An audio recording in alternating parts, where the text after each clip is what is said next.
Sir, nalaman mo na hindi si David si Tanggol. Oo, hindi. Malalaman, hintayin nyo lang, mabubuhay ako, huwag kayong mag-alala. Inamin pala ng batikang aktor na nagtampo siya kay Coco Martin nang bigla umano siyang tanggalin sa seryeng Batang Quiapo.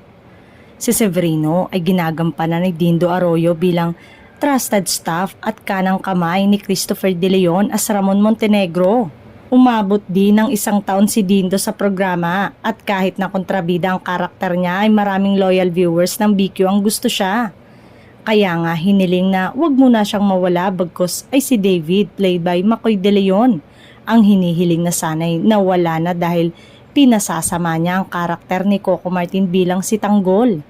Nagpaalam naman si Dindo sa pamamagitan ng kanyang Facebook account. Severino signing off. Maraming salamat sa muli. Ang akala umano ng aktor ay pansamantala lamang siyang magpapaalam sa serye hanggang sa pumasok na ang mga bagong karakter sa kwento para sa bagong yugto. Nabuking na rin ang tunay na pagkatao ni Macoy kaya wala nang dahilan para mabuhay pa ang karakter niyang ito.